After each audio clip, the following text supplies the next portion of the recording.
Welcome to our channel. आज का कहानी शुरू करने से पहले जल्दी से बेल आइकन को दबाकर हमारे चैनल को सब्सक्राइब कर दीजिए और नए नए कहानी देखने का मजा लीजिए। कौन आया होगा अभी? हाँ, मैं आ रही हूँ, जरा रुको। कौन हो तुम? मैडम, आपका कोरियर आया है, यहाँ साइन कर दीजिए। ठीक है, थैंक यू बेटा। राधिका, राधिका बेटा, तुम्हारी नाम की कोरियर आया है। आई माँ। ए लो तुम्हारी कोरियर। मेरी नाम की कोरियर आया है? किसने भेजा है माँ? इसे खोल के तो देख, तब पता चलेगा। हाँ माँ, आप ठीक कह रहे हो। उसके बाद राधिका कोरियर खोलकर उसे पढ़ती है। माँ, मुझे जॉब मिल गई है। क्या? ये तो बहुत खुशी की बात है। कंग्रेचुलेशन बेटा। थैंक यू माँ। राधिका, तुझे ये जॉब टीवी से मिला है? नहीं माँ, मुझे ये जॉब क्लब मूनलाइट से मिला है। ये तो कोई होटल का नाम लगता है ना बेटा? हाँ माँ। राधिका, अब तुम होटल में गाने वाली हो? माँ, होटल मूनलाइट कोई छोटा मोटा होटल नहीं है, बहुत बड़ा और अच्छा होटल है। उनका एक क्लब है जो नाइट में ओपन रहता है, इसलिए उनको नाइट क्लब भी कहा जाता है। वहाँ पर मुझे जॉब मिली है माँ। लेकिन बेटा, तेरा क्लब में इस तरह गाना गाना मुझे कुछ ठीक नहीं लग रहा है। मुझे ऐसा लग रहा है कि ये जॉब तेरे लिए ठीक नहीं होगा। तू कहीं और जगह पे जॉब के लिए ट्राई कर। माँ, ये आप क्या कह रहे हो? आपको पता है, आजकल सभी बड़े बड़े आर्टिस्ट होटल और क्लब में भी अपना प्रोग्राम करते हैं। इसमें कोई बुरी बात नहीं है। और ऐसे भी वहाँ बहुत बड़े बड़े और अच्छे घराने के लोग आते हैं प्रोग्राम देखने के लिए। ये सब तो ठीक है राधिका, लेकिन मुझे वो क्लब कुछ ठीक नहीं लग रहा है। अगर आज तेरी पापा जिंदा होते तब भी वो वही कहते जो मैं कह रही हूँ। वो तुझे क्लब में काम करने की कभी इजाजत नहीं देते बेटा। माँ, बात अच्छे बुरे की नहीं है, बात जरूरत की है। मुझे इस जॉब की बहुत जरूरत है माँ। पापा की मौत के बाद आप कितने मुश्किलों से मुझे पाल पोस कर बड़ा किए हैं। आप भी जानते हो माँ कि मुझे ये जॉब की कितनी जरूरत है। मैं आपको वादा करती हूँ माँ, जब कोई अच्छा सा जॉब मुझे मिल जाएगा तो मैं ये जॉब छोड़ दूंगी। तब देव वहाँ पर पहुँचता है। नमस्ते आंटी, ऐसे आप दोनों क्या बात कर रहे हैं? जीतते रहो बेटा। राधिका, अब तो देव भी यहाँ है, उसका भी राय ले ले। क्या बात है आंटी? होटल मूनलाइट से राधिका के लिए अपॉइंटमेंट आया है। आज ये सिंगर राधिका को उनकी नाइट क्लब में गाना गाना पड़ेगा। अरे वाह, ये तो बहुत अच्छी बात है। ऐसे भी राधिका यही जॉब करना चाहती थी, क्यों राधिका? हाँ देव, तुम सच कह रहे हो। आज रात 8 बजे मेरी होटल के ओनर के साथ मीटिंग है जॉब को लेकर। ये तो बहुत अच्छी बात है। कांग्रेचुलेशन राधिका। सुनो, आज मैं 2 दिन के लिए नागपुर जा रहा हूँ। नागपुर? क्यों जा रहे हो? अरे, मैं एक इन्वेस्टिगेटिव रिपोर्टर हूँ। वहाँ एक ब्रिज का काम चल रहा है, लेकिन वहाँ ब्रिज में दरार पड़ने का खबर मिला है, इसलिए जाना पड़ेगा। अब तो क्या हालत बन गई हमारे देश की। ब्रिज, सड़क, डैम, इमारत, हॉस्पिटल सब बनते बनते गिर जाती है। खैर, छोड़ो इन बातों को। तुम्हें जॉब के लिए wish you all the best. अपना ख्याल रखना और मुझे फोन करते रहना। अब मैं आता हूँ। तुम भी अपना ख्याल रखना देव। उसके बाद देव नागपुर के लिए निकल पड़ता है। शाम होने पर राधिका ठीक 8 बजे होटल की ओनर राजीव माथुर से मिलती है। राजीव जी राधिका की सारे डॉक्यूमेंट्स देखते हैं। सर, मैंने भारतीय संगीत विद्यालय से म्यूजिक की पीएचडी की है और मैंने पॉप म्यूजिक भी सीखा है सर। तुम्हारी सर्टिफिकेट भी तुम्हारे बारे में सब कुछ बता रहा है राधिका। तुम एक खूबसूरत पर्सनालिटी की मालिक हो। देखो राधिका, अब तो मैं तुम्हें और तुम्हारी सर्टिफिकेट सब देख लिया। अब मैं तुम्हारी आवाज सुनना चाहता हूँ। ठीक है सर। लग जा गले कि फिर हंसी रात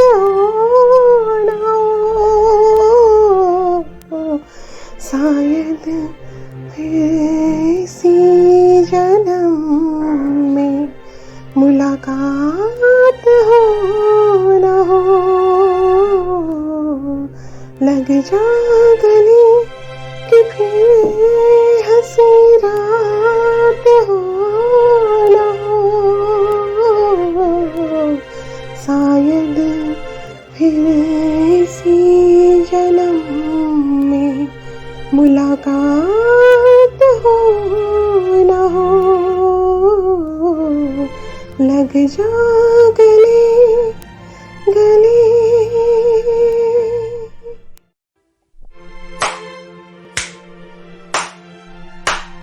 वाह, बहुत मीठी आवाज है तुम्हारी राधिका, मुझे बहुत पसंद आया। देखो राधिका, तुम्हारे पहले यहाँ जो सिंगर थी मैंने उसे 40,000 महीने देता था, लेकिन तुम्हारी पर्सनालिटी और आवाज को देखकर मैंने तुम्हें महीने 50,000 देने का फैसला किया है। आगे तुम्हारी मर्जी। इसमें मैं क्या कहूँ सर, मुझे इस जॉब की बहुत जरूरत थी। थैंक यू मुझे ये जॉब देने के लिए। इसे सर, मैं कब से जॉब ज्वाइन कर सकती हूँ? कल से ही तुम जॉब ज्वाइन कर सकती हो। अच्छा ठीक है, थैंक यू सर, मैं कल से ज्वाइन कर लूंगी। उसके बाद राधिका घर चली आती है। माँ, मेरी जॉब पक्की हो गई है। होटल के ओनर राजीव सर को मेरी आवाज बहुत पसंद आया है। उन्होंने मुझे महीने में 50,000 देने की तय किए हैं माँ, और कल से मैं उनकी नाइट क्लब में गाना गा सकती हूँ माँ। क्या हुआ माँ, आप खुश नहीं हो? ऐसी कोई बात नहीं है राधिका, तुझे जॉब मिल गई, तू खुश है तो मैं खुश कैसे नहीं रहूंगी। तेरी खुशी में ही तो मेरी खुशी है बेटा। बस मुझे तेरी चिंता हो रही है। एक तो तुझे क्लब में जॉब मिला है और ऊपर से नाइट शिफ्ट। इस बात को सोच सोच कर थोड़ा परेशान लग रहा है बेटा। आप चिंता मत कीजिए माँ, मुझे कुछ नहीं होगा। मैं आपकी बेटी हूँ, मैं अपना ख्याल रख सकती हूँ माँ। आप ज्यादा टेंशन मत होइए। अब चलिए, बहुत रात हो चुकी है, अब सो जाइए। उठिए माँ। उसके बाद राधिका की माँ सो जाती है। तब देव का कॉल आता है। हेलो देव, तुम नागपुर ठीक से पहुँच गए ना? हाँ, मैं पहुंच गया। तुम बताओ, तुम्हारा होटल की ओनर मिस्टर राजीव के साथ मीटिंग कैसा रहा? मीटिंग तो बहुत अच्छी रही देव। उन्होंने मुझे महीने 50,000 देने का तय किए हैं। ये तो बहुत अच्छी बात है। तुम्हें अच्छी सैलरी के साथ साथ तुम्हारी पसंदीदा जॉब भी मिल गया। अब तो तुम बहुत खुश हो ना? खुश तो मैं बहुत हूँ देव, लेकिन माँ खुश नहीं है। उन्हें मेरी क्लब में देर रात तक काम करना पसंद नहीं है। माँ की उदासी को देखकर मुझे भी थोड़ा ठीक नहीं लग रहा है। मैं ये जॉब छोड़ नहीं सकती देव, इस जॉब की मुझे बहुत जरूरत है। तुम चिंता मत करो, मैं जब नागपुर से लौटूंगा तब मैं आंटी को समझाने का कोशिश जरूर करूंगा। अब रात बहुत हो गई है, तुम जाकर सो जाओ। और हाँ, कल के लिए तुम्हें फिर से all the best. Thank you Dev, bye. उसके अगले दिन राधिका होटल मूनलाइट की नाइट क्लब में पहुंचती है। वो वहाँ पर मेकअप रूम में मेकअप हो रही थी। तब उसने किसी परछाई को उसकी पीछे जाते हुए महसूस किया। कौन है? कौन है यहाँ? सुनो, तुमने यहाँ किसी को मेकअप रूम से जाते हुए देखा? नहीं तो मैडम, मैं तो यहाँ कितनी देर से खड़ा हूँ। मैं मेकअप रूम में किसी को बाहर आते हुए नहीं देखा। अच्छा ठीक है, तुम जाओ। शायद ये मेरी वहम होगा। उसके बाद राधिका गाना गाने क्लब की स्टेज पर जाती है। वो गाना गाना स्टार्ट करती है। बाहों में चलो, बाहों में चलो,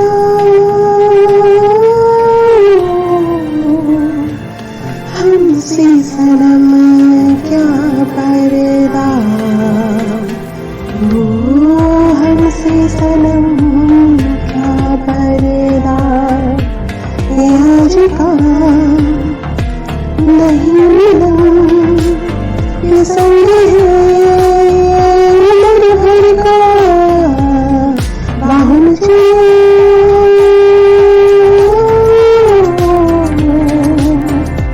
हमसे सनम क्या पर्दा, हमसे सनम क्या पर्दा। जब वो गाना गाती है तब उसकी आवाज इको होती है, मानो जैसे कोई और भी उसके साथ गा रहा हो।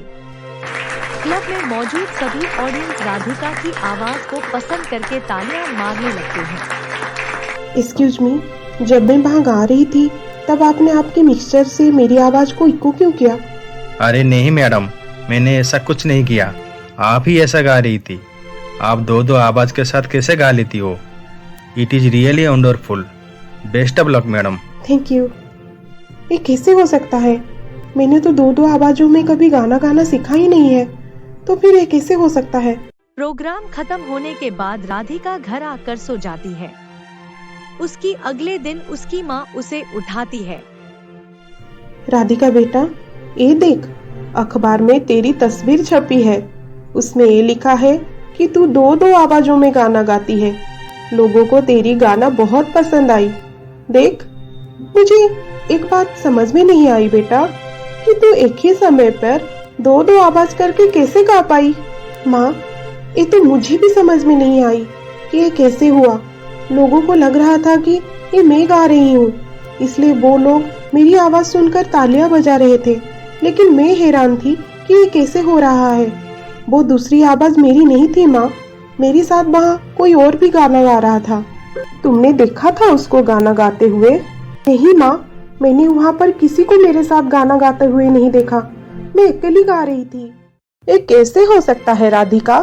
तू कह रही है कि वहाँ तेरे अलावा और कोई नहीं था गाना गाने के लिए, तो फिर दो दो आवाजें कहाँ से आ रही थी बेटा? पता नहीं माँ, हो सकता है उस म्यूजिक रूम से कोई लड़की गाना गा रही हो और मेरी नजर उस पर पड़ी ना हो, और वहाँ मौजूद लोगों को ये गलतफहमी हो गई कि मैं दो दो आवाजों से गाना गा रही हूँ। कुछ पता नहीं माँ, एक तो वहाँ पर लाइट इतनी डिम होती है और मेरा पहला दिन भी था। खैर छोड़ो माँ, जो भी हो, मेरा पहला दिन बहुत अच्छा सा गया। लोगों को मेरी आवाज बहुत अच्छी लगी माँ। आई एम सो हैप्पी माँ। मेरी बच्ची ऐसे ही हमेशा खुश रहा कर। शाम होने पर राधिका आज भी गाना गाने के लिए होटल मूनलाइट जाती है। राधिका, ये तुम्हारे लिए। ये सब क्यों सर? तुम्हें पता नहीं क्या हंगामा हो गया? तुम तो एक ही रात में स्टार बन गई राधिका। सबकी जुबान पर बस तुम्हारा ही नाम है। इतनी पब्लिसिटी मिली है तुम्हारी प्रोग्राम को कि आज सुबह से सारी टेबल बुक हो गए। तुमने तो कमाल ही कर दिया Radhika. I am proud of you. Thank you sir. ऐसे राधिका देखा जाए तो इस तारीफ की थोड़ी सी हकदार मैं भी हूँ, क्योंकि मैंने तुम्हें पहली बार देखा, तुम्हारी गाना सुना और तुम्हें सिलेक्ट कर दिया। अब मैं फक्र से कह सकता हूँ कि राधिका मेरी खोज है। अब तो अखबार वाले तुम्हारे साथ साथ मेरा भी इंटरव्यू लेंगे, इसलिए तुम्हें मेरी दावत कबूलना ही पड़ेगा। दावत? कैसी दावत? अरे तुम तो हैरान हो गए।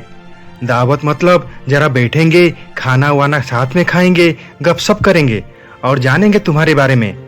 तुम बड़ी कमाल की आर्टिस्ट हो। अब तुम्हारे लिए मेरे दिमाग में बहुत बड़ी स्कीम है। मैं कुछ समझी नहीं सर। समझने की जरूरत अभी नहीं है राधिका, तुम देखना मैं तुम्हें कहां से कहां तक पहुंचाऊंगा। सर, मेरी प्रोग्राम का समय हो रहा है और मुझे रेडी भी होना है। हाँ, तुम जाओ, हम बाद में कभी बात करेंगे। पता नहीं वो कौन है जिसकी वजह से लोग मेरी तारीफ कर रहे हैं। तब अचानक से एसी ऑन हो जाती है। एसी तो अभी बंद था, ये अचानक से चालू कैसे हो गया? पता नहीं मेरे साथ क्या हो रहा है। तब फिर से राधिका को लगा कि कोई उस कमरे में है। कौन है? कौन है यहाँ? मेरे सामने आओ। यहाँ तो कोई भी नहीं है, लेकिन मुझे ऐसा क्यों लग रहा है कि यहाँ कोई तो है जो मुझे दिखाई नहीं दे रहा है। उसके बाद राधिका गाना गाने क्लब की स्टेज में जाती है। आज भी उससे दो दो आवाजों में गाना गाता हुआ सुनाई देती है। वहाँ पे मौजूद सबने तालियों से राधिका की तारीफ कर रहे थे, लेकिन राधिका हैरान और चुप थी। राधिका अपनी प्रोग्राम खत्म करके जब होटल से बाहर आ रही थी, तब उसने फिर से एक परछाई को देखती है। वो परछाई अब उसकी पीछा करने लगती है। राधिका डर के मारे एक टैक्सी में बैठकर देव के घर जाती है। देव, दरवाजा खोलो, जल्दी से दरवाजा खोलो। अरे राधिका, तुम इस वक्त? अंदर आओ। क्या हुआ? तुम इतनी घबराई हुई क्यों हो? थैंक्स गॉड देव कि तुम नागपुर से वापस आ गए। मैं तो रास्ते भर ये सोच रही थी कि तुम नागपुर से वापस आए होंगे या नहीं, और ऊपर से तुम्हारा फोन भी नहीं लग रहा था। मैं तो आज शाम को वापस आ गया था। ऐसे तुम्हें तुम्हारी कल की कामयाबी के लिए बहुत बहुत बधाई हो। Many congratulations. तुमने तो स्टेज में धमाल मचा दिया है। तुम्हारी प्रोग्राम सारी अखबारों की हेडलाइन बन चुकी है। अरे काय की कंग्रेचुलेशन, तुम बेकार में मेरी तारीफ कर रहे हो। राधिका, क्या हुआ? तुम ऐसे क्यों कह रहे हो? एक काम करो, तुम यहाँ आराम से बैठो और मुझे बताओ कि क्या हुआ है। मुझे कुछ समझ में नहीं आ रहा है देव कि मैं तुम्हें क्या कहूँ। मेरी बात सुनने के बाद तुम मेरी विश्वास करोगे या फिर नहीं? तुम पहले बताओ तो सही, बात क्या है? आज तो मैं अखबार में तुम्हारी तस्वीर देखकर बहुत खुश था। मुझे ये लग रहा था कि तुम भी खुश होगी, लेकिन तुम तो परेशान हो। बताओ राधिका, बात क्या है? देव, जिस वजह से लोग मेरी तारीफ कर रहे हैं वही मेरी परेशानी का कारण बन चुकी है। लेकिन इसमें परेशानी क्या है? लोग मेरी तारीफ इसलिए कर रहे हैं कि मैं एक साथ दो दो आवाजों में गाना गाती हूँ। हाँ राधिका, सारी अखबारों में यही खबर आई है। तुमने दो दो आवाज में गाना गाना कब सीखा? मुझे तो इस बारे में बता ही नहीं। इस बात पर तो मैं हैरान हूँ। मैं एक साथ दो दो आवाजों में गाना नहीं गाती देव, इसमें सिर्फ एक आवाज मेरी है। क्या? तो फिर दूसरी आवाज किसकी है? मुझे ये सब नहीं पता देव। मुझे ऐसा लगता है कि जैसे मेरे साथ स्टेज में कोई और भी गाना गाता है, लेकिन वो मुझे कभी दिखाई नहीं देता। ओह कम ऑन राधिका, मजाक करना बंद करो। ये मजाक नहीं है देव, मेरी बातों का विश्वास करो। कल तक तो मुझे सिर्फ आवाज सुनाई देती थी, लेकिन आज तो मैंने साफ साफ महसूस किया कि मेरे साथ स्टेज पर कोई है। मैंने एक परछाई भी देखी जो होटल में मेरा पीछा कर रहा था। वो परछाई किसका था? वो कौन है? पता नहीं देव, वो एक साया सा है। अरे यार, वो एक नाइट क्लब है।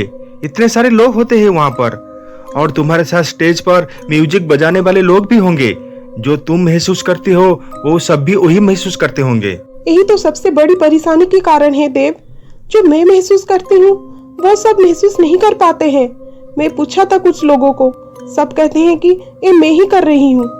ये तो बहुत कंफ्यूजिंग की बात है।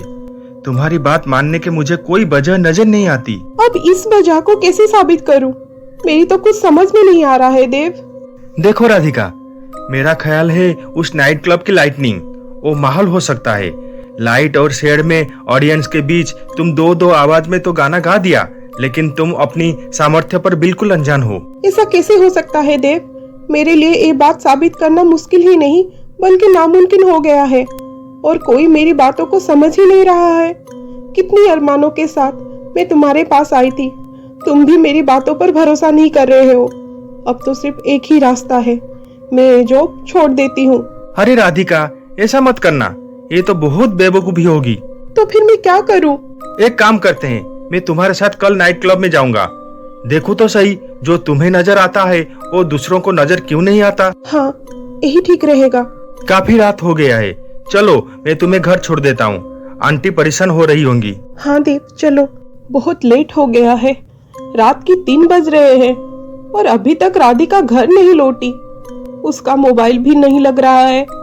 बाहर जाकर देखना पड़ेगा मुझे। तब देव और राधिका वहाँ पर पहुँचते हैं। देव, राधिका तुम्हारे साथ? मैं तो परेशान हो गई थी। इतनी रात हो गई है और राधिका घर नहीं पहुँची।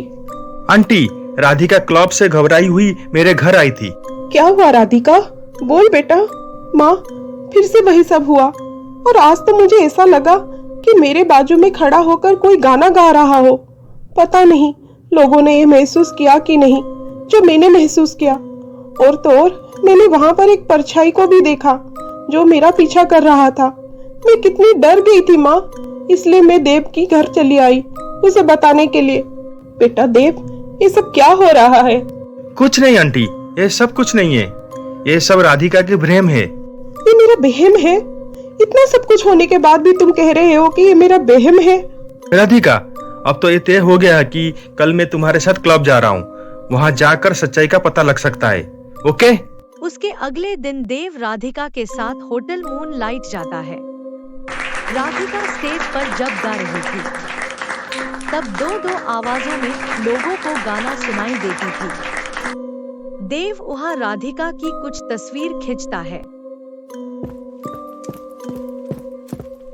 राधिका, तुमने तो सच में बहुत अच्छी तरह से गाना गाती हो। देव, आज फिर से मैंने वो परछाई देखी। वो मेरे पास खड़ी थी। तुमने उसे देखा ना?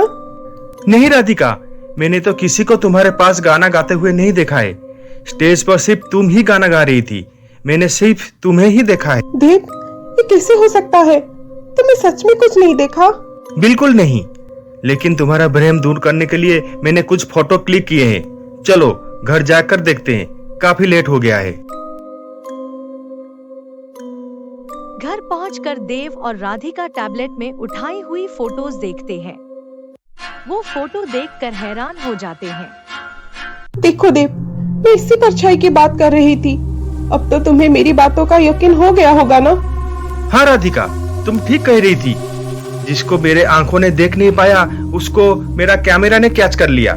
राधिका, अब मुझे पता चला कि तुम्हारा ये भ्रम नहीं है, हकीकत है। लेकिन एक जिसका भी साया है, वो कौन है? ये मैं नहीं जानती देव, लेकिन ये जो कोई भी है, एक सिंगर है, क्योंकि वो बहुत अच्छा गाती है। मैं अब क्या करूं देव?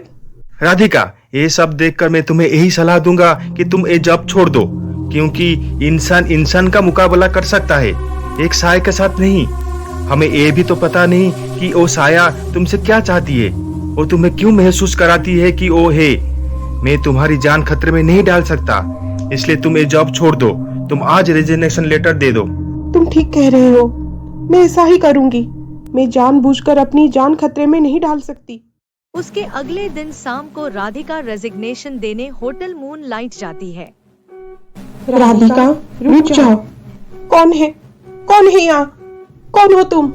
और मुझसे क्या चाहती हो? मैंने तुम्हारा क्या बिगाड़ा है? तुम क्यों मेरा पीछे पड़े हो? क्यों परेशान करते रहते हो मुझे? सामने क्यों नहीं आते? प्लीज सामने आओ, मैं कहती हूँ, तुम सामने आ जाओ।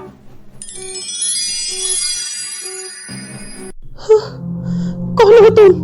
मैं संजना हूँ। मैं वही हूँ जिसकी आवाज तुम्हारी आवाज के साथ मिलती है तो लोग तालियां बजाते हैं। मैं वही हूँ जो तुम्हें हमेशा साया के रूप में नजर आती हूँ। तुम मुझसे क्या चाहती हो? तुम मेरे पीछे क्यों पड़ी हो? मैं तुमसे क्या चाहती हूँ ये तो मैं तुम्हें बाद में बताऊंगी, लेकिन तुम्हारे लिए ये जानना बहुत जरूरी है कि इस होटल के ओनर राजीव तुमसे क्या चाहता है। अरे क्या चाहता है वो मुझसे? मैं इस क्लब में सिर्फ गाना गाने के लिए रखी गई हूँ।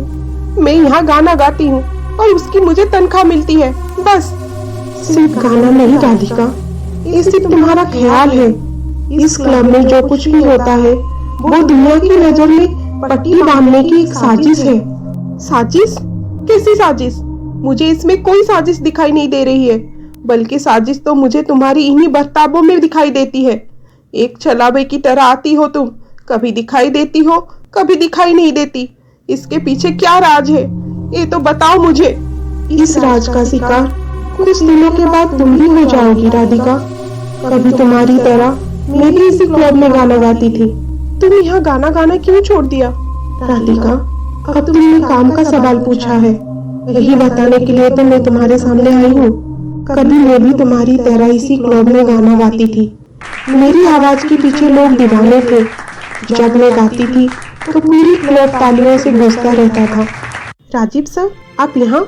हाँ, बड़ी बेताबी से तुम्हारा इंतजार कर रहा था कि कब तुम प्रोग्राम खत्म करके आओगी और मैं तुमसे मिल पाऊंगा। कुछ काम था क्या सर मुझसे? अरे, तुम इतनी अच्छी तरह से गाती हो कि पूरा शहर तुम्हारी आवाज का दीवाना बन चुका है।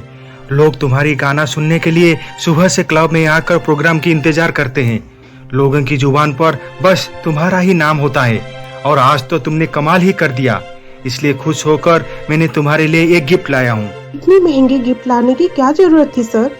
मुझे गाने की तनख्वाह तो मिलती है, तो फिर इतनी महंगी गिफ्ट लाने की वजह जान सकती हूँ क्या मैं? देखो संजना, कभी कभी हमारी क्लब में बड़े खास किस्म के मेहमान आते हैं। तुम्हें उनके सामने बस उनके लिए परफॉर्म करना होगा। लेकिन राजीव सर, आपकी ये खास मेहमान यहाँ क्लब में बैठकर भी तो मेरी गाना सुन सकते हैं। नहीं संजना, ये दरअसल इतने खास किस्म के लोग होते हैं कि लोगों के सामने वो नहीं आते हैं, और ये मेरे इज्जत के सवाल भी तो है ना। आखिर वो लोग कौन हैं जो आम आदमी के बीच आना नहीं चाहते? मुझे एक बार उन लोगों से मिलना पड़ेगा। संजना, क्या हुआ? क्या सोच रही हो? कुछ नहीं सर, मुझे कब उन लोगों से मिलने जाना है? तुम्हें कहीं जाने की जरूरत नहीं है संजना। इस क्लब के ऊपर वाले कमरे में सब कुछ अरेंज किए हुए है। 1 घंटे के बाद तुम वहाँ आ जाना। सर, ये संजना है। मैंने उसे आप लोगों के बारे में सब कुछ बोल दिया है। संजना, ये सब शहर के बड़े बड़े बिजनेसमैन हैं। तुम्हें उनकी अच्छी तरह से खातिरदारी करना होगा। तुम्हें उन्हें जितना खुश करोगी वो तुम्हें उससे कहीं ज्यादा खुश कराएंगे। क्या मतलब? मतलब कि तुम हमारा दिल बहलाओ और हम तुम्हारा। अरे हमारे आगे एक अच्छा सा गीत गाओ जैसे हम सबका दिल बहल जाए। उसके बाद संजना उनके सामने गाना गाती है। उनके बीच रहकर उसे ये पता चलती है कि ये सब ड्रग्स माफिया है। वो अपने बिजनेस की थ्रू शहर की हर जगह ड्रग्स सप्लाई करते हैं। ये लोग तो ड्रग्स माफिया हैं। इन लोगों की वजह से ना जाने कितनी मासूमों को हर रोज मौत की सामना करना पड़ता है। कितनी मासूमों की जिंदगी बर्बाद होता है। ये सब नाम के बिजनेसमैन हैं। बिजनेस के नाम पर ये लोग ना जाने कितने गलत काम करते रहते हैं और उनका साथ इस क्लब की ओनर राजीव भी दे रहा है। मैं इन सबको पुलिस के हवाले जरूर करवाऊंगी। मैं अभी पुलिस को फोन करती हूँ। ऐसे कहकर संजना पुलिस को फोन लगा रही थी। तब राजीव आकर उससे फोन छीन लेता है। संजना, संजना, मैंने तुम्हें कहा था ना ये सब मेरे खास मेहमान है। तुम्हें उनका ख्याल रखना होगा। लेकिन तुम तो उनके खिलाफ सबूत ढूंढने लगी। पुलिस को फोन करने जा रही थी। हाँ, मैं पुलिस को फोन कर रही थी। तुम्हें क्या लगा था मैं इन जैसे गिरे हुए लोगों का दिल बहलाऊंगी? मैं तुम सबकी असली चेहरा सबके सामने लेकर आऊंगी। तुम सबको सजा दिलवाऊंगी। ड्रग्स के कारोबार के साथ साथ ना जाने कितने गलत काम करते रहते हो तुम लोग। मैं तुम लोगों को नहीं छोड़ूंगी। सबको हवालात के अंदर करवाऊंगी। तुम यहाँ से जिंदा वापस आओगी तब तो सबके सामने बता पाओगी। राजीव, ये लड़की हमारे लिए खतरा बन चुकी है। उसको अपनी रास्ते से हटाना होगा। जो हमारा साथ देगा वो ही जिंदा रहेगा, वरना उसको मौत मिलेगी। इतना कहकर वो लोग संजना को गोली मार देते हैं। मुझे मारने के बाद उन जालिमों ने मेरी लाश को जंगल में दफना दिया। किसी को इस बात की पता भी नहीं चला कि मैं मर चुकी हूँ। तुम मर चुकी हो? कहीं तुम तो मुझे कोई नुकसान नहीं पहुँचाओगी ना? नहीं राधिका, नहीं। तुम्हें मुझे डरने की कोई जरूरत नहीं है। माना कि मैं एक आत्मा हूँ, लेकिन मैं तुम्हें यहाँ नुकसान पहुँचाने नहीं आई हूँ। मैं तुम्हारी मदद करने यहाँ आई हूँ। राधिका, अब तुम्हें मेरी जगह पर इस क्लब में गाना गाने के लिए नौकरी मिली है। जिस तरह मुझे राजीव ने फोर्स किया था उसकी खास मेहमानों के सामने परफॉर्म करने के लिए, उस तरह वो तुम्हें भी फोर्स करेगा। अगर तुम उसकी बात मान ली तो तुम उन जालिमों की हवस की शिकार बन जाओगी। नहीं संजना, नहीं, मैं ऐसा कुछ नहीं करूंगी। अरे मैं तो तुम्हारी डर की वजह से आज ये नौकरी छोड़ने के लिए रेजिग्नेशन देने आई थी। अब मैं समझी कि यहाँ क्या हो रहा है। अब उनका अगला निशाना मैं ही हूँ। राधिका, मैं तुमसे विनती करती हूँ, तुम्हारे आगे हाथ जोड़ती हूँ, तुम प्लीज ये नौकरी मत छोड़ना। क्या संजना, तुम क्या चाहती हो कि तुम्हारी तरह मेरी जिंदगी भी खत्म हो जाए? मैं भी उन जालिमों की शिकार बन जाऊं? नहीं राधिका, नहीं, तुम मुझे गलत समझ रही हो। मैं ऐसा कभी नहीं चाहती। मैं तो तुम्हारी जरिए पूरी दुनिया के सामने राजीव और उसकी मेहमानों का असली चेहरा दुनिया के सामने लाना चाहती हूँ। उस ड्रग्स माफिया को उनकी किए की सजा दिलवाना चाहती हूँ, ताकि वो किसी मासूमों की जिंदगी बर्बाद ना कर पाए। संजना, अब मैं ये नौकरी नहीं छोड़ूंगी। जिस काम को तुम पूरा नहीं कर सकी, अब मैं उसे पूरा करूंगी। राधिका, ये बड़ा खतरनाक खेल है और वो लोग भी बड़े खतरनाक लोग हैं। देखो, उन लोगों ने मुझे मार दिया और किसी को यह भी पता नहीं चला कि मैं मर चुकी हूँ।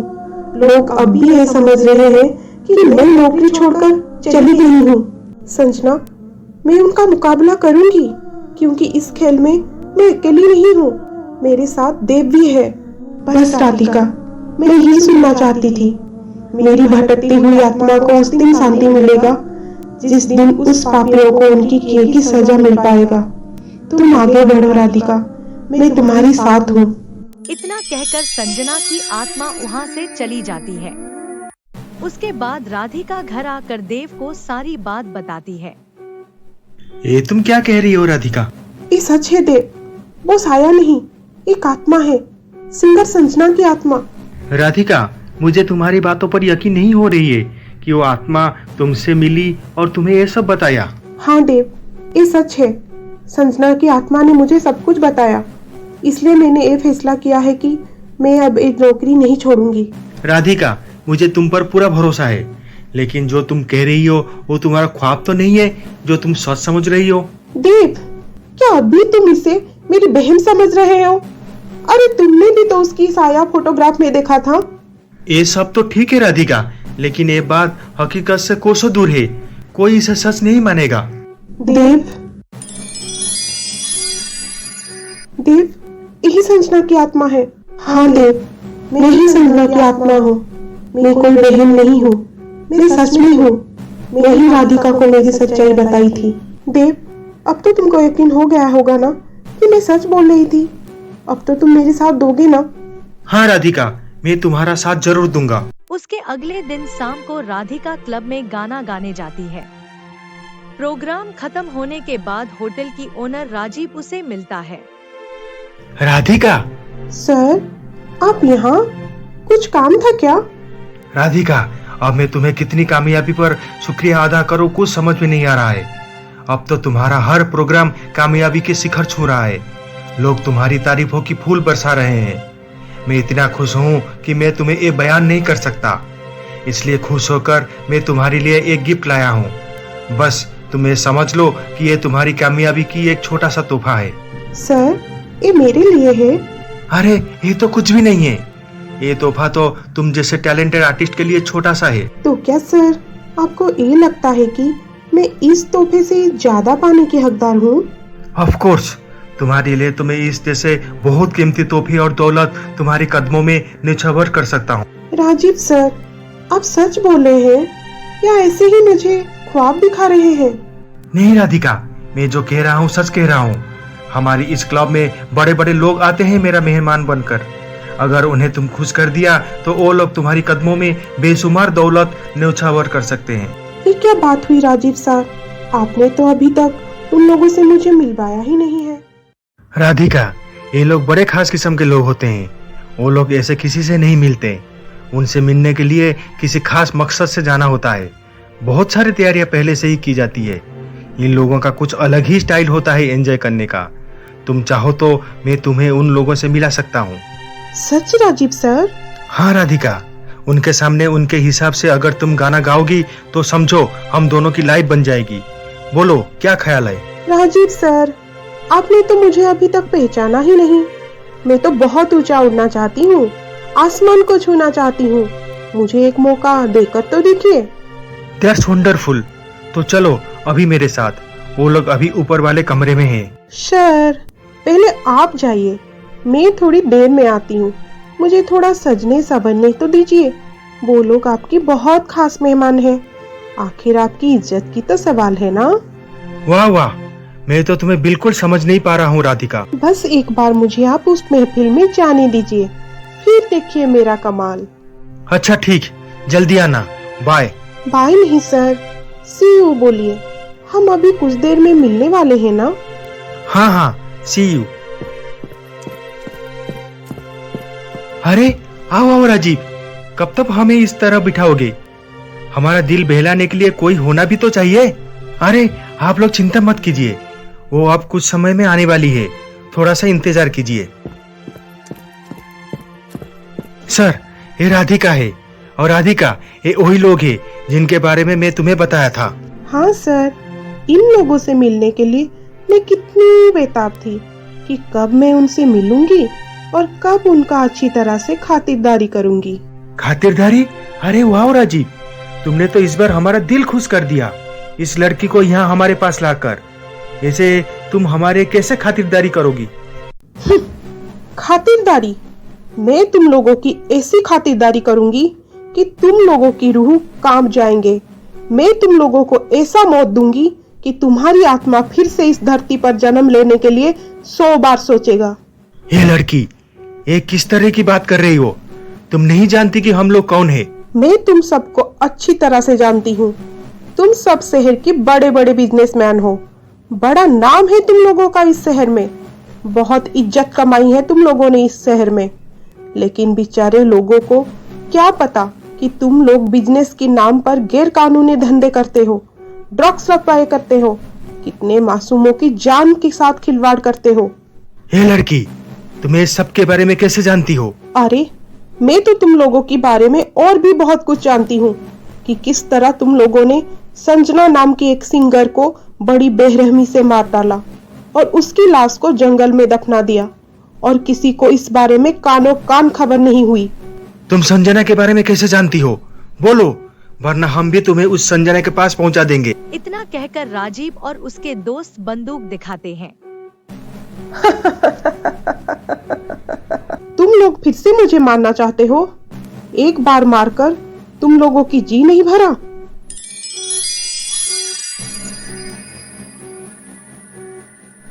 संजना, तुम तो मर चुकी थी ना? हाँ, मैं मर चुकी हूँ और तुम लोगों ने मुझे मारा था। क्यों? मैं सच कह रही हूँ ना? हाँ, तुम सच कह रही हो।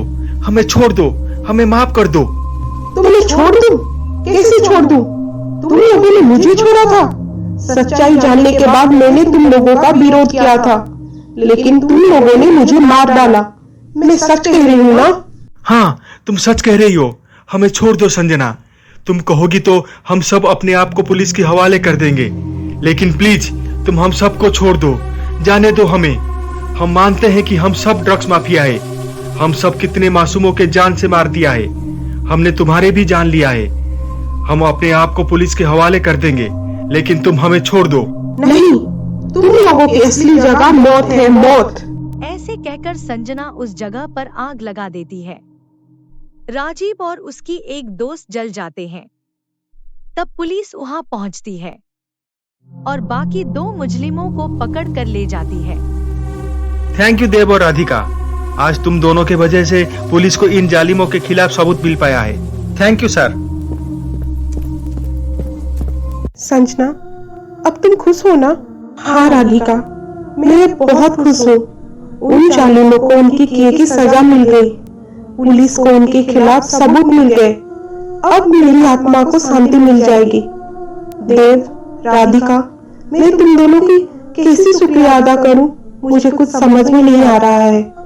बस भगवान से यही प्रार्थना करती हूँ कि तुम दोनों हमेशा खुश रहो और साथ रहो। मैं अब चलती हूँ, मेरी जाने का समय हो गया है।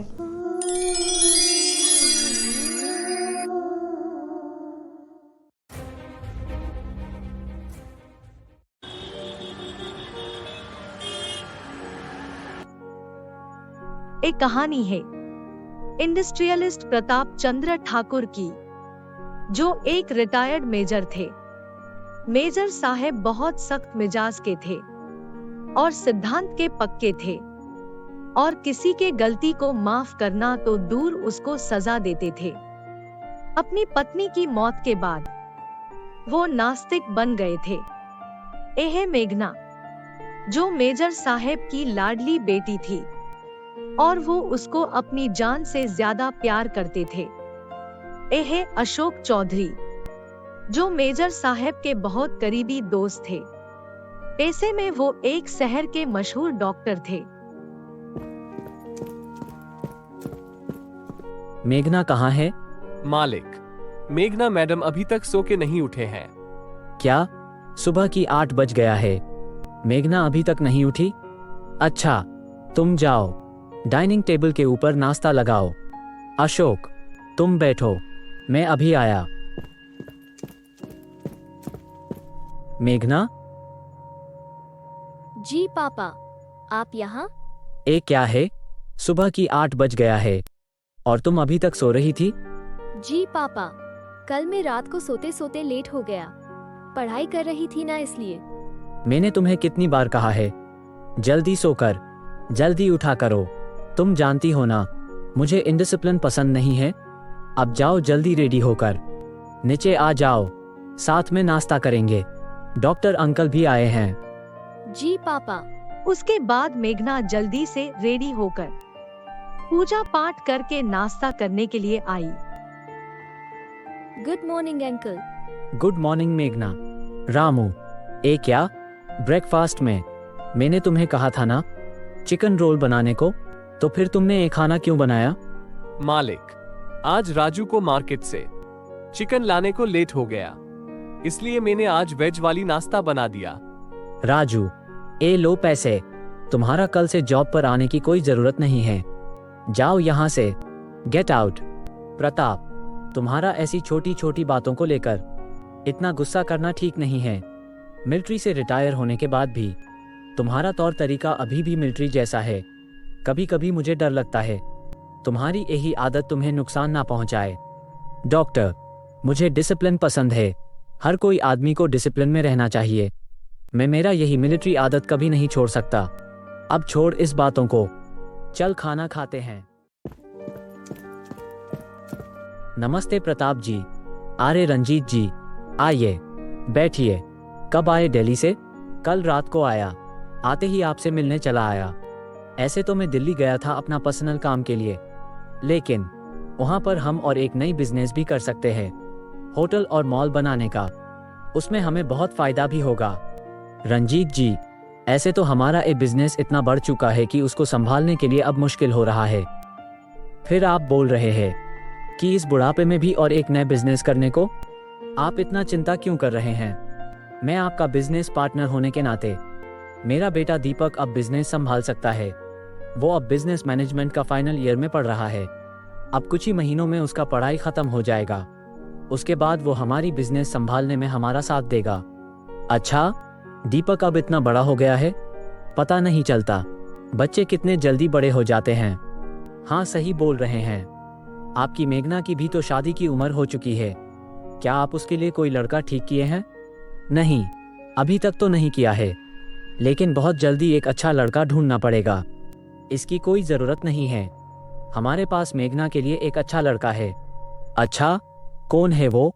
मेरा बेटा दीपक। प्रताप जी, मैं चाहता हूं कि हमारी पार्टनरशिप अब रिश्तेदारी में बदल जाए। दीपक बहुत ही शांत और सरल लड़का है। वो आपकी बेटी मेघना के लिए उपयुक्त लड़का है। असल में दीपक एक बदमाश, शराबी और लड़कीबाज होता है। वो कॉलेज पढ़ाई के लिए नहीं, बदमाशी और लड़कियों को छेड़ने के लिए जाता है। ये उसका रोज का काम था। एक दिन हमेशा की तरह दीपक अपनी आवारा दोस्तों के साथ एक लड़की को छेड़ रहा था। तभी हमारा मूवी का हीरो प्रभास आकर दीपक का पिटाई करने लगता है और उसे नीचे गिरा देता है।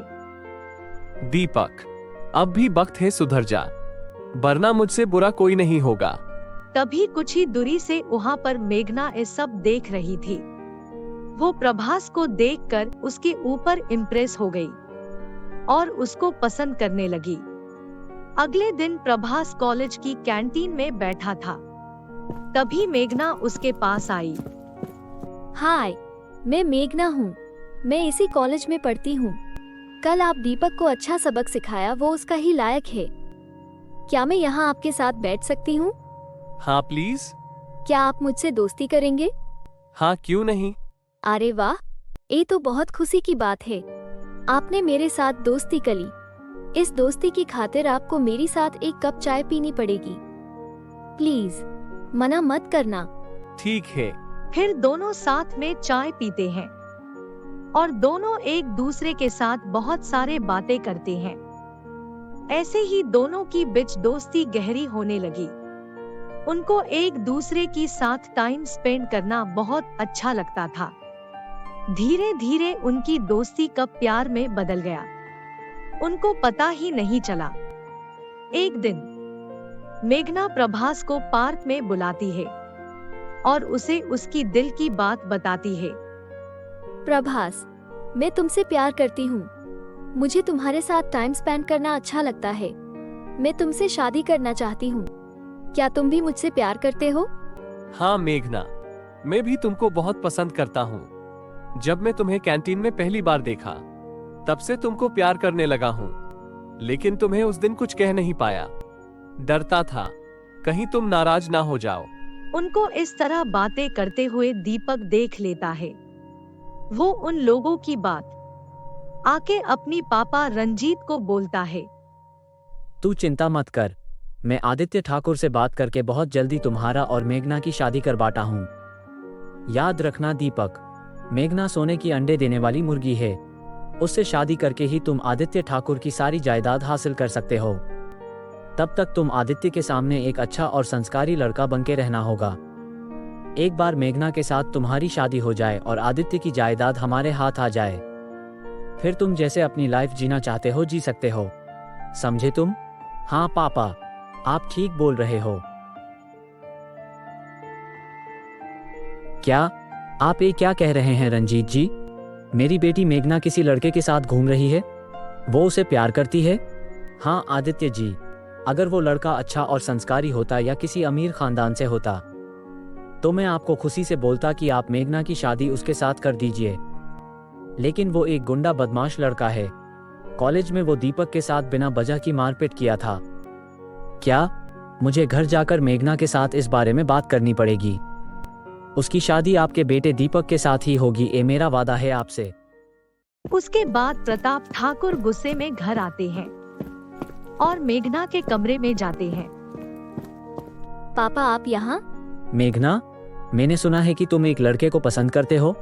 हाँ पापा, मैं आपको ये सब बताने वाली थी, लेकिन कभी मौका नहीं मिला और आपको बताने की हिम्मत नहीं हुई।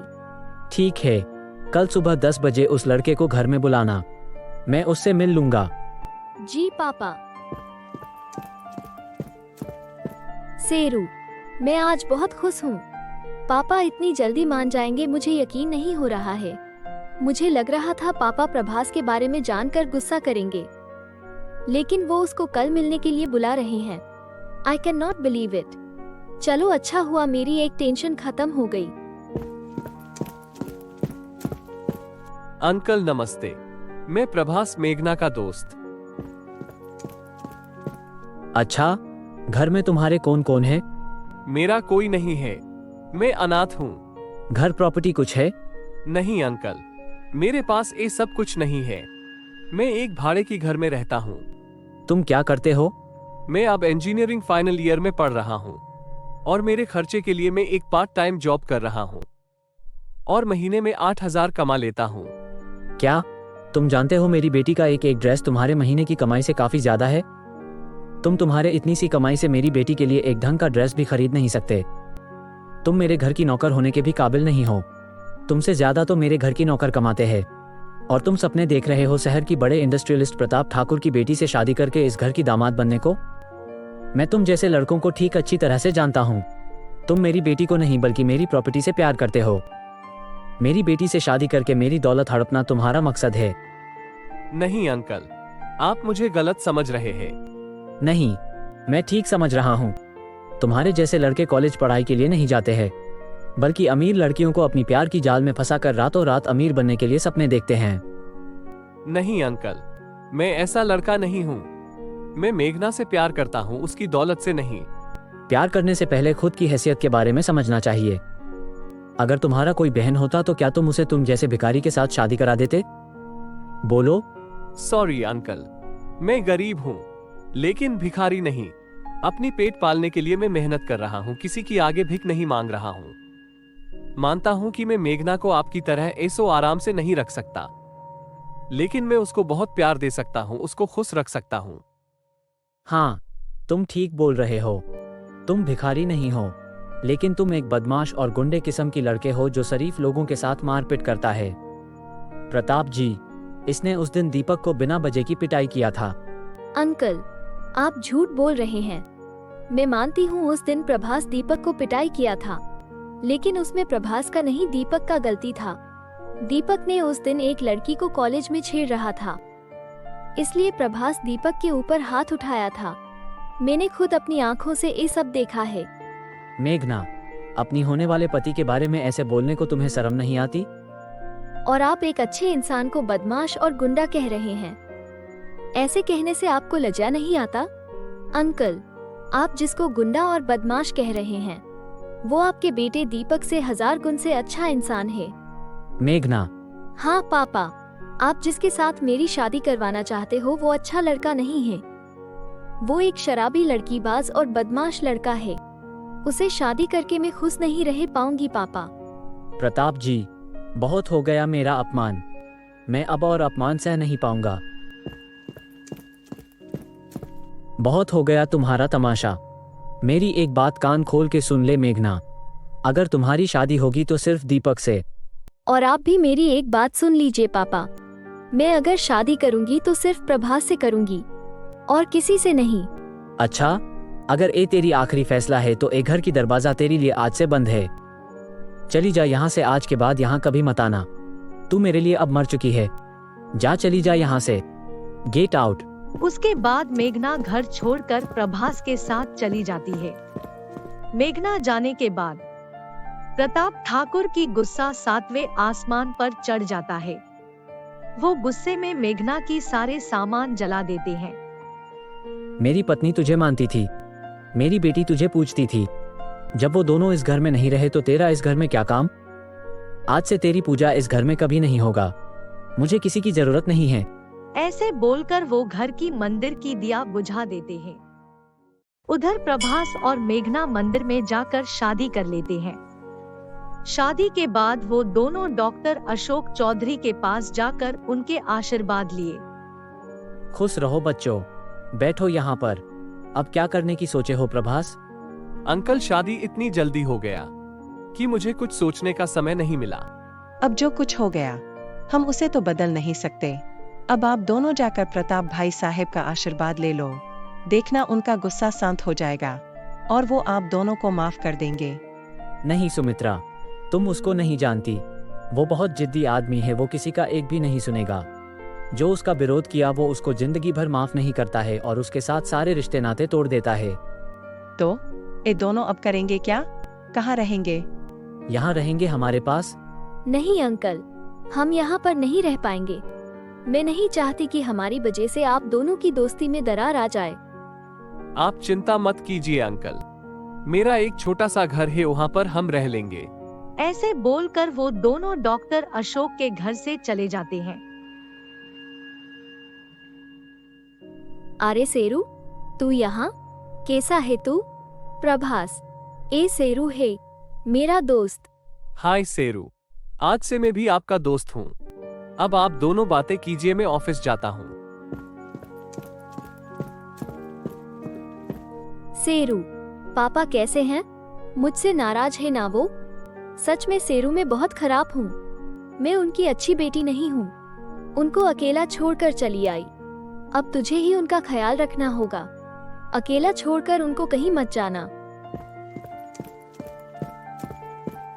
ए क्या प्रताप, आज अकेले बैठकर ड्रिंक कर रहे हो? मुझे अकेले पीने दे अशोक। मैं उस बेईमान लड़की की याद को भुलाना चाहता हूँ। नहीं प्रताप, अपने बच्चे भूल करते हैं तो उसको गलती समझकर बड़े उनको माफ कर देना चाहिए। नहीं अशोक, ये कभी भी हो नहीं सकता। तुझे पता है, वो जब 1 साल की थी उसकी माँ गुजर गई। मैंने उसको माँ और बाप दोनों का प्यार देके उसकी परवरिश किया। मैं चाहता तो दूसरी शादी कर सकता था, लेकिन दूसरी माँ कहीं उसके साथ सौतेली व्यवहार ना कर दे, उसकी डर से मैं अपना खुशी को नौछाब कर दिया। पर वो धोखेबाज लड़की मेरे प्यार और त्याग का ऐसा सलाह दिया। मेरे प्यार का परवाह ना करके वो एक सड़क छाप भिखारी का हाथ पकड़कर चली गई। मेरे मुंह पर इतना बड़ा तमाचा जड़ दिया। वो मरे या जिए मुझे कोई परवाह नहीं। डैड, ये क्या हो गया? हमारे हाथ से तो सब निकल गया। लड़की तो गई, साथ में प्रताप ठाकुर का सारा जायदाद भी हाथ से गया। रंजीत रॉय जो सपना देखता है उसे पूरा भी करता है। मैं जैसा बोलता हूँ तू ऐसा कर। कल से तू ऑफिस जाके काम संभाल। प्रताप ठाकुर के सामने एक अच्छा, शरीफ और ईमानदार लड़का बनने का नाटक करते रहना, जैसे वो खुश होकर तुझे अपना बेटा समझे। बाकी सब मेरे ऊपर छोड़ दे। ओके डैड, मैं वैसा एक्टिंग कल से शुरू कर देता हूँ। दीपक, वेरी गुड। तुम्हारा यही प्रोजेक्ट मुझे बहुत पसंद आया। तुमको क्या लगता है इस प्रोजेक्ट से हमारा कंपनी को कितना फायदा हो सकता है? अंकल, इस प्रोजेक्ट से हमारा कंपनी का एनुअल टर्नओवर 500 करोड़ तक जा सकता है और प्रॉफिट मार्जिन 100 करोड़ तक एस्टिमेशन कर सकते हैं। प्रताप जी, इतना बड़ा प्रोजेक्ट हमें सोच समझकर टेकअप करना चाहिए। पापा, आप चिंता मत कीजिए, ये प्रोजेक्ट में टेकअप करूंगा। I will be sure successful. एक कैसा बात कर रहे हो दीपक? इतना बड़ा प्रोजेक्ट हम तुझे कैसे लीड करने के लिए दे सकते हैं? ओहो रंजीत जी, क्यों दीपक को इतना डिस्करेज कर रहे हो? मेरा पूरा विश्वास दीपक के ऊपर है कि वो सक्सेस होगा और ऐसे भी हम दोनों हैं ही उसको सपोर्ट करने के लिए। जाओ दीपक, प्रोजेक्ट का फाइल रेडी करो and go ahead. Thank you uncle. Sir, आपने मुझे बुलाया? हाँ प्रभास, आओ बैठो। कॉन्ग्रेचुलेशन प्रभास, तुम्हारा सिंसेरिटी और पंक्चुअलिटी को देखकर कंपनी की मैनेजमेंट ने तुम्हारा प्रमोशन करने का फैसला किया है। ये रही तुम्हारा promotion letter. Thank you sir. शाम को घर जाकर मेघना को एक खुश खबर दूंगा। वो मेरा प्रमोशन की बात सुनकर बहुत खुश हो जाएगी। मेघना, प्रभास तुम आ गए? आज इतनी लेट कर दी आने में। मैं तुम्हारा कब से राह देख रही थी। हाँ, थोड़ा सा लेट हो गया। बॉस के साथ मीटिंग था। खैर छोड़ो इन बातों को। मुझे तुमको एक खुशी की खबर देनी है। अच्छा, जल्दी बोलो प्लीज। मेघना, मेरा प्रमोशन हो गया है। अब मैं कंपनी का मैनेजर बन गया हूँ। अरे वाह, ये तो बहुत खुशी की खबर है। कॉन्ग्रेचुलेशन प्रभास। मुझे भी तुमको एक खुश खबर देना है। अच्छा, बोलो। प्रभास, मैं माँ बनने वाली हूँ। प्रभास ये बात सुनकर खुशी से मेघना को गोदी में उठा लेता है। देखते ही देखते 8 महीने बीत जाते हैं और मेघना एक फूल जैसी बेटी को जन्म देती है। वो उसका नाम ऋतु देते हैं। मेघना और प्रभास अपनी बेटी के साथ अब बहुत खुश थे। देखते ही देखते ऋतु 5 साल की हो गई थी। एक दिन दीपक प्रभास को कंपनी जाते हुए देखता है। प्रभास को देखकर दीपक उसे अपने रास्ते से हटाने का प्लान सोचता है। प्रभास का कोलीग को मोटा रकम देकर प्रभास को एक पुरानी फैक्ट्री में छल से बुलाता है। दीपक सर, ये रहा आपका दुश्मन। दीपक प्रभास को देखकर जोर जोर से हंसता है। इतने बरसों के बाद इस दिन का मुझे इंतजार था। दीपक, तुम यहाँ? मुझे क्यों बुलाया है यहाँ पर? तुम्हारी वजह से मेघना मेरी हाथ से गई और उससे शादी करके ठाकुर खानदान का प्रॉपर्टी और कंपनी का मालिक बनने का जो मैं सपना देखा था, वो सब तुम्हारे वजह से पानी फिर गया। मैं तुम्हें आज नहीं छोड़ूंगा। क्या बोल रहे हो तुम दीपक? इतना बड़ा साजिश तुम कर रहे थे? अच्छा हुआ मेघना की शादी तुमसे नहीं हुई। तुम और तुम्हारा भाड़े का गुंडे मेरा कुछ बिगाड़ नहीं सकते। दीपक अपना रिवॉल्वर उठाकर प्रभास के सीने पर गोली दाग देता है। प्रभास छलनी होकर वहां पर गिर जाता है। जाओ, इसको नदी में फेंक कर आओ। उसके बाद दीपक के कहने पर उसके गुंडों ने प्रभास को नदी में फेंक देते हैं।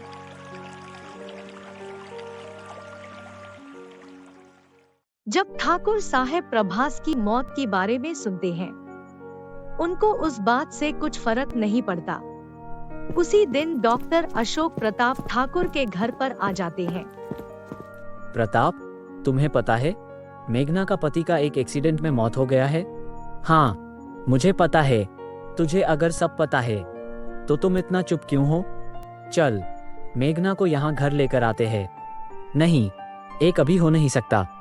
मैं उस लड़की को कभी इस घर में वापस लेकर नहीं आ सकता।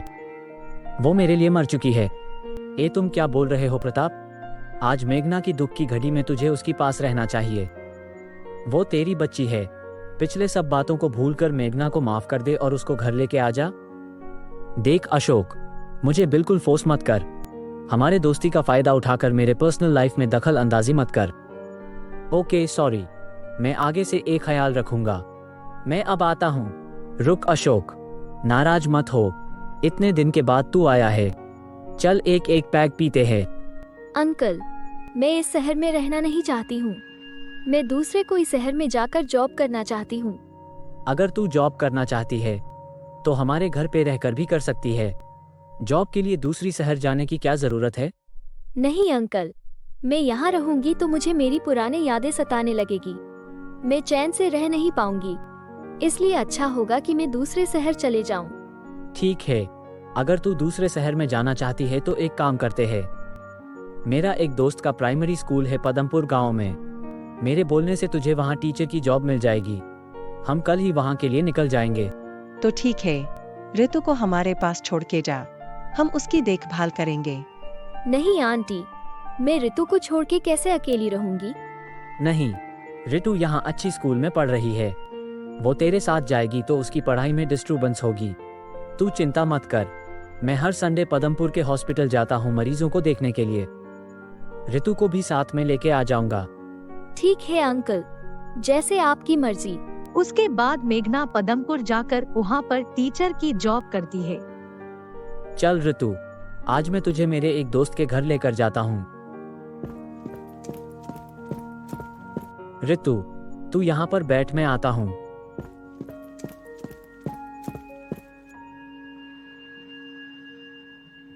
अरे बाप रे, इतना बड़ा घर। अरे ये अंकल कौन है? इन अंकल के तो मुझे बहुत बड़े हैं और ये बहुत हैंडसम भी लग रहे हैं।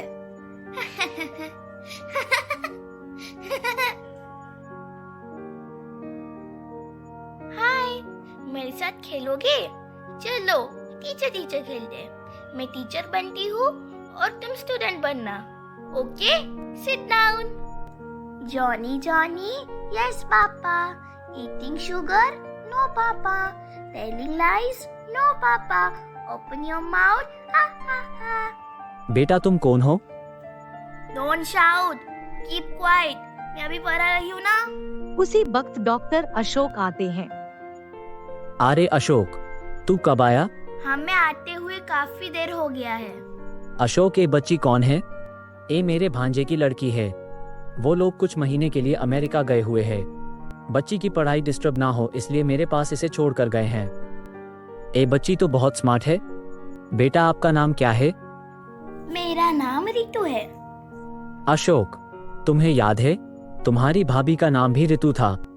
आपका नाम क्या है? मेरा नाम मेजर प्रताप ठाकुर है। अच्छा, बहुत अच्छा नाम है।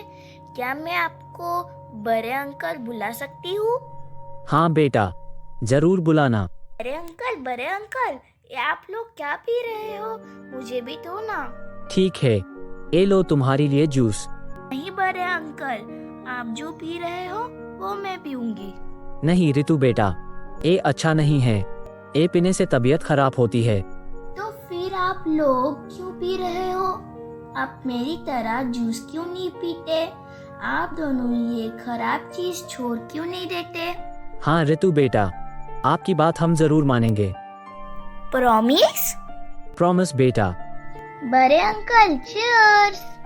चीयर्स। इधर मेघना प्रभास को याद करके रोती है और उधर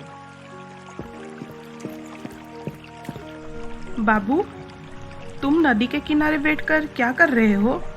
मीनू, तुम्हें और बाबा को मैं इस नदी के किनारे मिला था ना?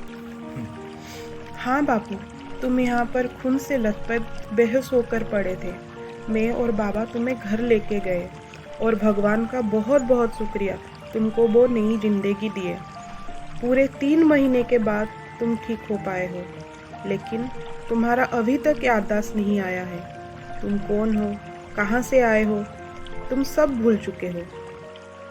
हाँ मीनू, इसीलिए तो मैं इस नदी के किनारे आके बैठा हूँ। शायद मुझे कुछ याद आ जाए। अच्छा ठीक है, शाम हो चुकी है, अब घर चलो। बाबा तुम्हारा इंतजार कर रहे हैं। अच्छा बाबा, ये बाबू का याददाश्त कब वापस आएगा?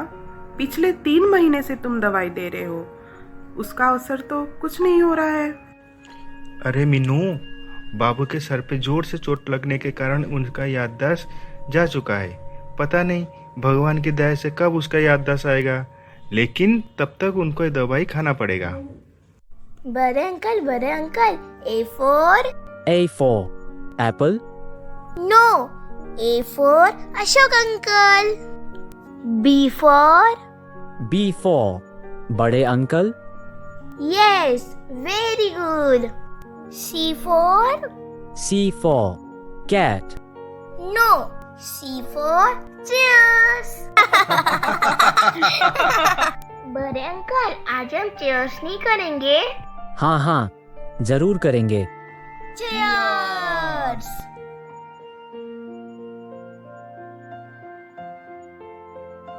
प्रताप, रात बहुत हो चुकी है और ऋतु भी सो गई है, हमें अब जाना होगा।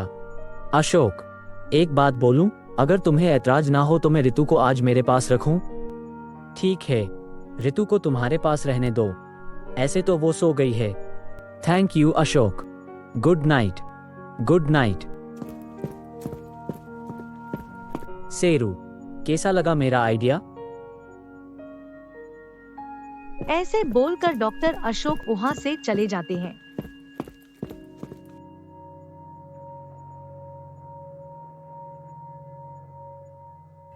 बड़े अंकल, बड़े अंकल, बड़े अंकल उठिए ना। क्या हुआ ऋतु बेटा? मुझे डर लग रही है, मुझे नींद नहीं आ रही है। बेटा, मैं हूं ना तुम्हारे पास, सो जाओ, डरो मत। नहीं बड़े अंकल, मुझे नींद नहीं आ रही है। आप एक लोरी गा के सुनाइए ना। मेरी मम्मी मुझे रोज लोरी गा कर सुलाती थी। आप भी एक लोरी सुनाइए ना। लोरी? नहीं बेटा, मुझे लोरी गाना नहीं आता।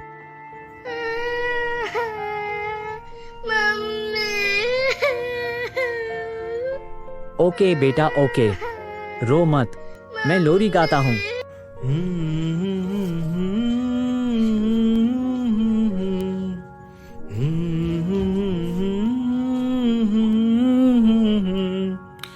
चंदनिया छुप जाना रे, क्षण भर को लुक जाना रे, नींदिया आँखों में आए,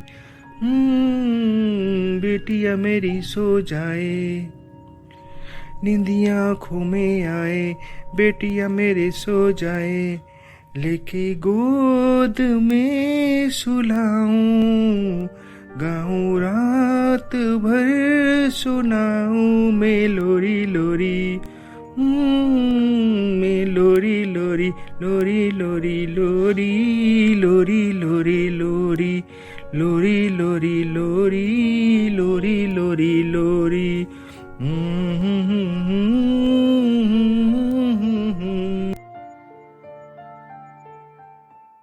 ऐसे ही धीरे धीरे मेजर प्रताप ठाकुर और ऋतु की बीच दोस्ती और प्यार गहरा होता चला। मेजर प्रताप रोज ऋतु को स्कूल छोड़ते थे और स्कूल से घर लाते थे। वो दोनों साथ में घूमते थे, साथ में खेलते थे, साथ में खाना खाते थे। ऋतु अब मेजर प्रताप के घर रहने लगी थी। इतने कम समय में ऋतु मेजर प्रताप के साथ घुल मिल गई थी। ऋतु की साथ टाइम स्पेंड करना मेजर प्रताप को बहुत अच्छा लगता था।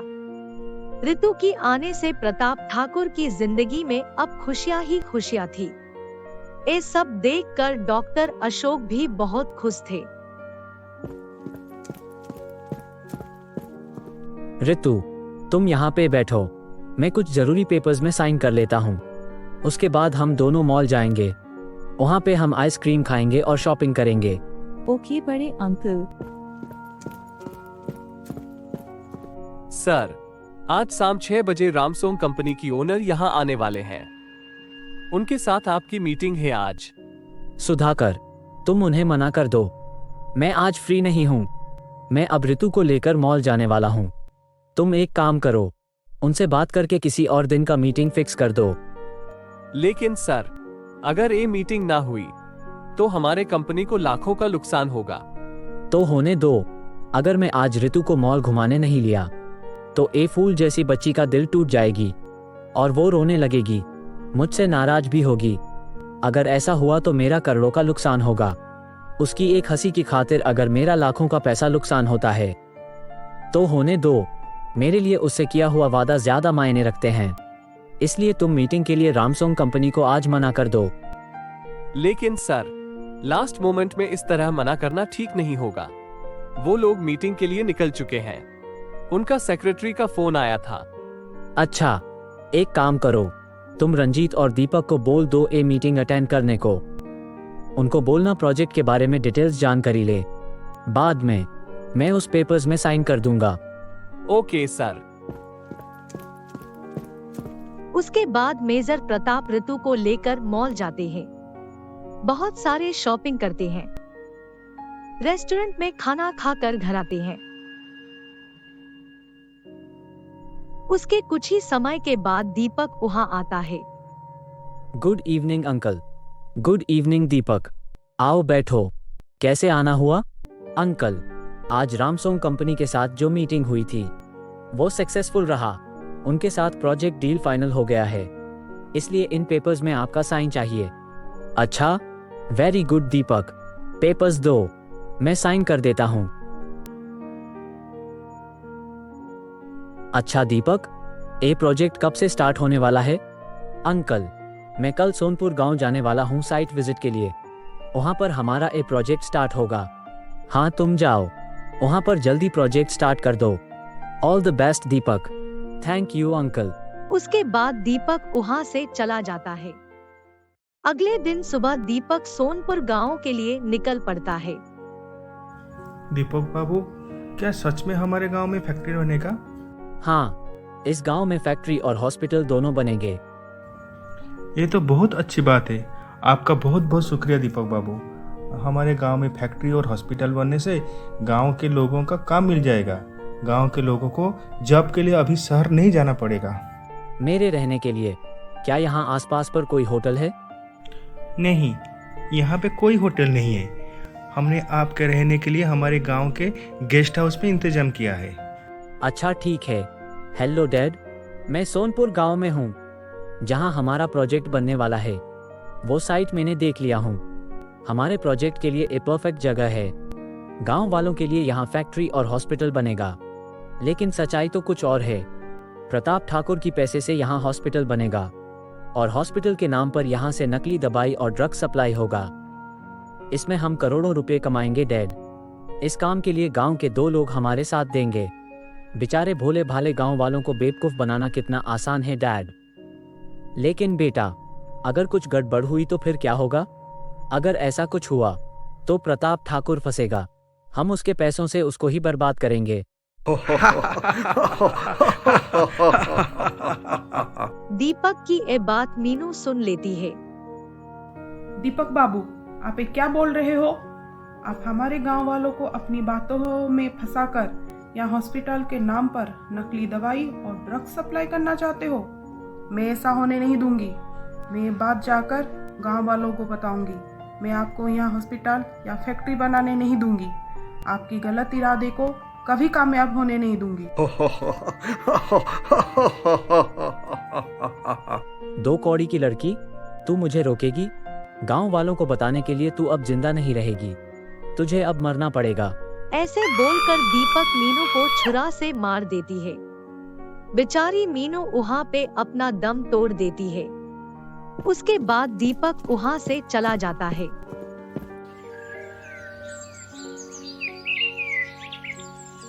अगले दिन गांव वाले गेस्ट हाउस के पास मीनू की लाश देखकर हैरान होते हैं। वो दीपक को गांव में ढूंढते हैं, लेकिन वो शहर जा चुका था। बाबा, आप कल से कुछ नहीं खाए हो। कुछ खा लो बाबा, वरना मीनू की आत्मा को बहुत दुख पहुंचेगा। वो आपसे कितना प्यार करती थी। मीनू की खातिर आप कुछ खा लीजिए बाबा। मैं आपसे वादा करता हूँ, मैं दीपक को नहीं छोड़ूंगा। वो जहाँ कहीं भी होगा, मैं उसको ढूंढ कर उसे पुलिस की हवाले करूंगा। मैं आज ही शहर जाऊंगा। लेकिन बेटा, तुम दीपक के पास कैसे पहुंचोगे? तुम उसको नहीं जानते और उसकी एड्रेस भी हमारे पास नहीं है। तुम उसे कैसे ढूंढ पाओगे? बाबा, ढूंढने से तो भगवान मिल जाते हैं। दीपक तो एक मामूली इंसान है। मैं उसको ढूंढ कर ही रहूंगा। जो आदमी हमारी मीनू को हमसे दूर कर दिया, मैं उसको नहीं छोड़ूंगा। उसको सजा जरूर दूंगा। ऐसे बोलकर प्रभास शहर जाने के लिए चल पड़ता है। उधर ऋतु मेघना की कमरे में जाती है। अरे, ये किसकी फोटो यहाँ पर है? ये तो मम्मी की फोटो है। लेकिन मम्मी की फोटो बड़े अंकल के घर में कैसे आई? पूछना पड़ेगा बड़े अंकल को। बड़े अंकल, आप मेरी मम्मी को जानते हो क्या? नहीं ऋतु बेटा, मैं तुम्हारी मम्मी को नहीं जानता। अगर आप मेरी मम्मी को नहीं जानते तो उनका फोटो यहाँ कैसे आई? देखिए, ये मेरी मम्मी है। मेजर प्रताप मेघना की फोटो देखकर गुस्सा हो जाते हैं। ऋतु, ठीक से देख, क्या ये तेरी मम्मी है? हाँ बड़े अंकल, ये मेरी मम्मी है और उनका नाम मेघना है। क्या? जा, चली जा यहाँ से। मेजर साहब गुस्से से ऋतु को धक्का देते हैं और ऋतु नीचे गिर जाती है। तभी डॉक्टर अशोक वहाँ पर पहुँच जाते हैं। वो ऋतु को उठाते हैं। प्रताप, एक कैसा बिहेव कर रहा है बच्ची के ऊपर?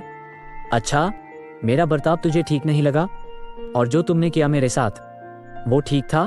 क्या ऋतु तेरी भांजे की बेटी है? इतना बड़ा झूठ बोला मुझे, मेरे सबसे अच्छे फ्रेंड होकर मेरी पीठ पीछे मुझे धोखा दे रहे थे। प्रताप, मेरा बात तो सुन। अब कहने सुनने का कुछ मतलब नहीं रहा अशोक। आज से तेरा मेरा दोस्ती खत्म। आज के बाद तू मेरे सामने कभी मत आना। चला जा यहाँ से इसको लेकर। नहीं बड़े अंकल, मैं आपके साथ ही रहूंगी। नहीं, जा यहाँ से। उसके बाद डॉक्टर अशोक और ऋतु मेजर प्रताप के घर से चले जाते हैं। ऋतु की जाने के बाद प्रताप ठाकुर फिर से अकेले पड़ जाते हैं। उनको ऋतु की याद सताती है। बड़े अंकल, चलिए ना चीयर्स करते हैं।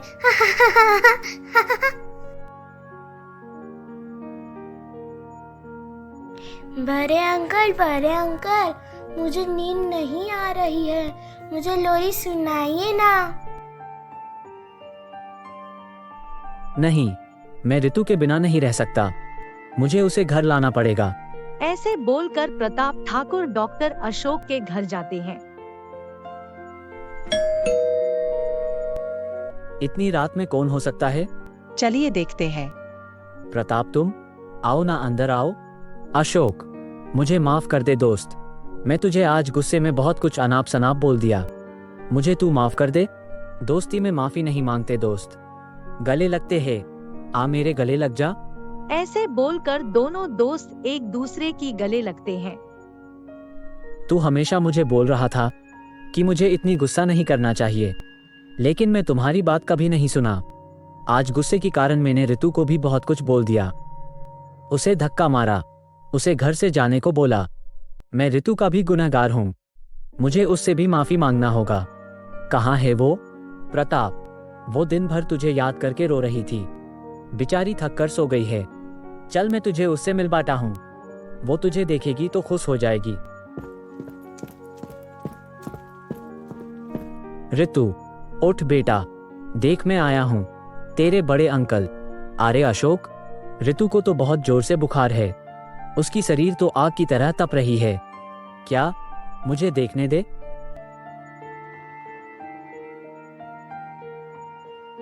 तू चिंता मत कर, शायद स्ट्रेस की वजह से बुखार आया होगा। मेडिसिन अब खाएगी तो ठीक हो जाएगी। अशोक, ये सब मेरे वजह से हुआ।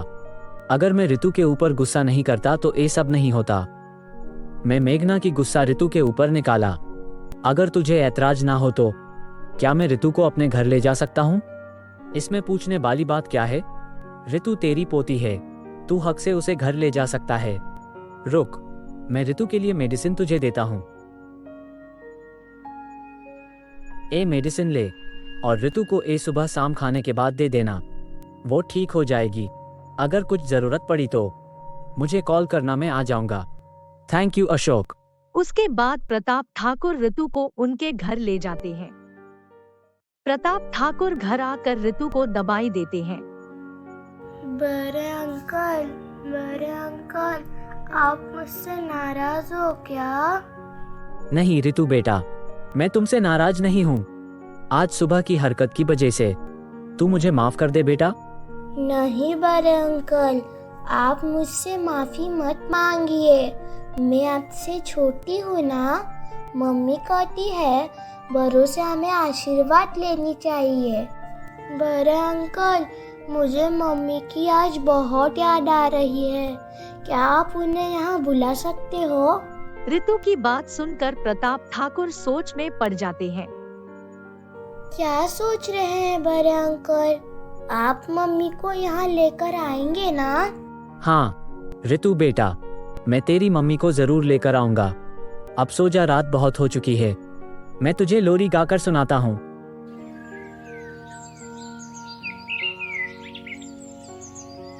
अगले दिन दवाई खाने के बाद भी ऋतु की बुखार कम नहीं होती है।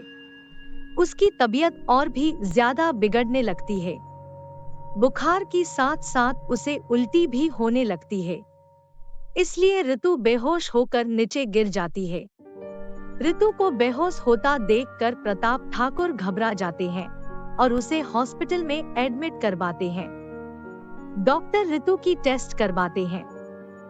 मिस्टर ठाकुर, ऋतु को बेयर लिम्फोसाइट सिंड्रोम हुआ है। ये एक रेयर बीमारी है जिसमें पेशेंट की इम्यून सिस्टम बहुत जल्दी कम होने लगती है। इसकी वजह से ऋतु को तबीयत और खराब होने लगेगी और उसके दूसरे ऑर्गन्स भी अफेक्ट करेगी अगर बोन मैरो ट्रांसप्लांट ऑपरेशन जल्दी ना किया जाए।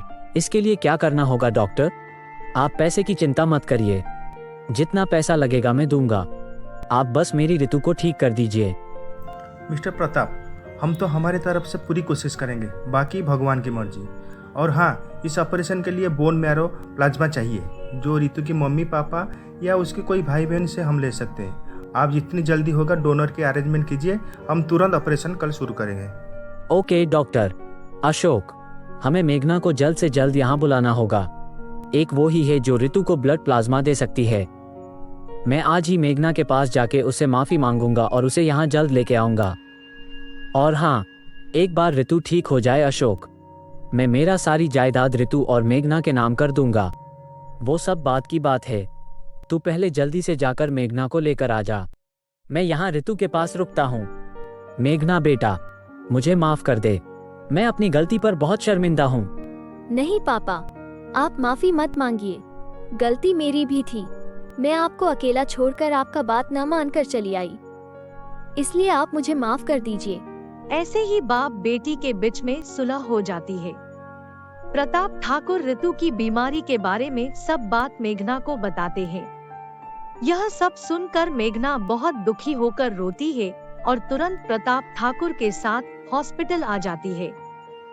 डैड, अभी हमारा सारे प्लान फेल हो चुका है। प्रताप ठाकुर और उसकी बेटी मेघना के बीच अभी सुलह हो चुकी है। प्रताप ठाकुर अपने सारे जायदाद मेघना और ऋतु के नाम करने वाला है। अगर ऐसा हुआ तो हमें प्रताप ठाकुर की जायदाद से एक फूटी कौड़ी भी नहीं मिलेगा। तू चिंता मत कर दीपक, मेरे पास एक प्लान है। एक काम कर, आज ही प्रताप ठाकुर को अपने रास्ते से हटाना पड़ेगा और मौका देख के बाद में ऋतु मेघना को भी खत्म कर देंगे। हाँ डैड, ऐसा ही होगा। मिस्टर प्रताप, एक गुड न्यूज, टेस्ट में मेघना और ऋतु की ब्लड प्लाज्मा मैच किया है। हम कल ही ऋतु की ऑपरेशन शुरू करेंगे। Okay doctor, thank you. Ashok, तू यहाँ ऋतु और मेघना के पास रुक, मैं थोड़ा घर होके आता हूँ।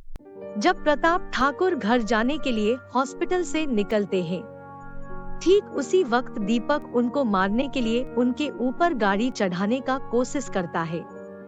तभी प्रभास आकर प्रताप ठाकुर को बचाने के लिए धक्का मारता है और खुद गाड़ी से धक्का खाकर उसका सर नीचे पत्थर से टकराता है और ये एक्सीडेंट दीपक को करते हुए प्रताप ठाकुर देख लेते हैं। वो तुरंत पुलिस को फोन करते हैं। पुलिस आकर दीपक और आदित्य को गिरफ्तार करते हैं। उसके बाद प्रताप ठाकुर प्रभास को हॉस्पिटल लेकर जाते हैं और डॉक्टर अशोक प्रभास की ट्रीटमेंट करते हैं। होश आने के बाद प्रभास का याददाश्त आ चुका होता है। वो डॉक्टर अशोक को पहचान लेता है। अंकल, मैं प्रभास हूँ। प्रभास, तुम जिंदा हो? उसके बाद प्रभास डॉक्टर अशोक को सारी बात बताता है। प्रभास की बात सुनकर अशोक बहुत खुश हो जाते हैं और प्रताप को सारी बात बोलते हैं। अगले दिन ऋतु की ऑपरेशन सक्सेसफुल होती है और ऋतु को एक नई जिंदगी मिलती है। उसके बाद प्रताप ठाकुर अपनी बेटी, दामाद और पोती के साथ अपने घर लौटते हैं। भगवान, मुझे माफ कर दीजिए, मैं गुस्सा और अहंकार की वजह से आपका बहुत अपमान किया हूँ। इसकी सजा मुझे मिल चुका है। मैं अपने पूरे परिवार के साथ आपके द्वार पे आया हूँ। आपका कृपा हमेशा हमारे ऊपर बनाए रखना भगवान। ऐसे बोलकर प्रताप ठाकुर बुझे हुए दिया को फिर से जलाते हैं। अब प्रताप ठाकुर की जिंदगी में हर तरफ खुशियां ही खुशियां थी। आपको मेरी वीडियो अच्छी लगी है तो अपने फ्रेंड्स के साथ शेयर जरूर कीजिए और हाँ दोस्तों, लाइक और सब्सक्राइब करना मत भूलिए।